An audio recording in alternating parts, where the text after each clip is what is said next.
ಹೇಗಿದ್ದೀರಿ ಎಲ್ಲ, welcome to my channel. ಈ ವಿಡಿಯೋದಲ್ಲಿ ನಾನು ನಿಮಗೆ ನಮ್ಮ ಝೀರೋಧಾ ಕೈಟ್ ವೆಬ್ ಟ್ರೇಡಿಂಗ್ ಪ್ಲ್ಯಾಟ್ಫಾರ್ಮ್ನಲ್ಲಿ ಮಾರ್ಕೆಟ್ ವಾಚ್ ಲಿಸ್ಟ್ನ ಮೇಲೆ ನಮ್ಮ ಫೇವ್ರೆಟ್ ಸ್ಟಾಕ್ ಅಥವಾ ನಮ್ಮ ಫೇವ್ರೆಟ್ ಇಂಡೆಕ್ಸಿನ ಮಾಹಿತಿ ಬರುವ ಹಾಗೆ ಹೇಗೆ ಮಾಡೋದು ಅಂತ ತೋರಿಸಿಕೊಡ್ತೀನಿ. ನಾವು ನಮ್ಮ ಝೀರೋಧಾ ಕೈಟ್ ಟ್ರೇಡಿಂಗ್ ಅಕೌಂಟ್ಗೆ ಲಾಗಿನ್ ಆದಾಗ ವಾಚ್ ಲಿಸ್ಟಿನ ಮೇಲ್ಗಡೆ ನಾವು ಡಿಫಾಲ್ಟ್ ಆಗಿ ನಿಫ್ಟಿ 50 ಮತ್ತು ಸೆನ್ಸೆಕ್ಸಿನ ಮಾಹಿತಿಯನ್ನು ನೋಡ್ಬೋದು.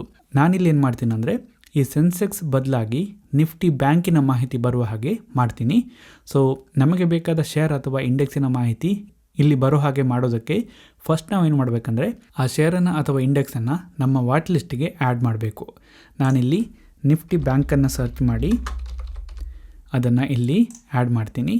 ನಂತರ ನಾವು ಕರ್ಸರನ್ನು ಈ ಸಿಂಬಲ್ ಮೇಲೆ ತಗೊಂಡು ಹೋಗಬೇಕು.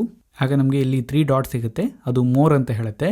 ಅದ್ರ ಮೇಲೆ ಕ್ಲಿಕ್ ಮಾಡಿದರೆ ಫಸ್ಟ್ ಆಪ್ಷನಲ್ಲಿ ನಾವು ಪಿನ್ ಅಂತ ನೋಡ್ಬೋದು. ಇಲ್ಲಿ 1 ಮತ್ತು 2 ಅಂತ ತೋರಿಸ್ತಾ ಇದೆ. ಈ 1 ಮತ್ತು 2 ಏನಿದೆ ಇದು ಈ ವಾಚ್ ಲಿಸ್ಟ್ನ ಮೇಲ್ಗಡೆ ಇರುವ 2 ಸಿಂಬಲ್ಗಳ ಲೊಕೇಶನ್. 1 ಅಂದರೆ ಫಸ್ಟ್ ಲೊಕೇಶನ್, 2 ಅಂದರೆ ಸೆಕೆಂಡ್ ಲೊಕೇಶನ್. ನಾವು ಇಲ್ಲಿ ಯಾವುದ್ರ ಮೇಲೆ ಕ್ಲಿಕ್ ಮಾಡ್ತೀವೋ ಆ ಲೊಕೇಶನಲ್ಲಿ ನಾವು ಇಲ್ಲಿ ಯಾವ ಸಿಂಬಲನ್ನು ಸೆಲೆಕ್ಟ್ ಮಾಡಿದ್ದೀವೋ ಅದರ ಮಾಹಿತಿ ಬರುತ್ತೆ.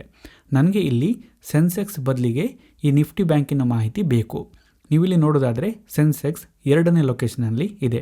ಸೊ ಹಾಗಾಗಿ ನಾನು ನಿಫ್ಟಿ ಬ್ಯಾಂಕಿಗೆ ಪಿನ್ ಅಂತ ಇಲ್ಲಿ ಬಂದು 2 ಮೇಲೆ ನಾನು ಕ್ಲಿಕ್ ಮಾಡಿದರೆ ನೀವಿಗೆ ಇಲ್ಲಿ ನೋಡ್ಬೋದು ಸೆನ್ಸೆಕ್ಸ್ ಬದಲಾಗಿ ನಿಫ್ಟಿ ಬ್ಯಾಂಕಿನ ಮಾಹಿತಿ ಮೇಲ್ಗಡೆ ಬರ್ತಾ ಇದೆ. ಈ ರೀತಿ ನಾವು ಝೀರೋಧಾ ಕೈಟ್ ಟ್ರೇಡಿಂಗ್ ವೆಬ್ ಪ್ಲ್ಯಾಟ್ಫಾರ್ಮ್ನಲ್ಲಿ ನಮಗೆ ಬೇಕಾದ ಶೇರ್ ಅಥವಾ ನಮಗೆ ಬೇಕಾದ ಇಂಡೆಕ್ಸಿನ ಮಾಹಿತಿ ಮಾರ್ಕೆಟ್ ವಾಚ್ ಲಿಸ್ಟಿನ ಮೇಲ್ಗಡೆ ಬರುವ ಹಾಗೆ ಮಾಡ್ಬೋದು. ನಿಮಗೇನಾದರೂ ಈ ವಿಡಿಯೋ ಇಷ್ಟ ಆದರೆ ಲೈಕ್ ಮಾಡಿ, ಇಲ್ಲಾಂದರೆ ಡಿಸ್ಲೈಕ್ ಮಾಡಿ. ಏನಾದರೂ ಹೇಳಬೇಕಂತ ಇದ್ದರೆ ಅದನ್ನು ಕಮೆಂಟ್ ಮಾಡಿ. ಇದೇ ರೀತಿ ಬೇರೆ ವಿಡಿಯೋಸ್ಗಳನ್ನು ನೋಡೋದಕ್ಕೆ ನನ್ನ ಚಾನಲ್ಗೆ ಸಬ್ಸ್ಕ್ರೈಬ್ ಮಾಡಿ. ವಿಡಿಯೋನ ನೋಡೋದಕ್ಕೆ ತುಂಬ ಥ್ಯಾಂಕ್ ಯು. ನಾನು ನಿಮಗೆ ನೆಕ್ಸ್ಟ್ ವಿಡಿಯೋದಲ್ಲಿ ಸಿಗ್ತೀನಿ. ಬಾಯ್.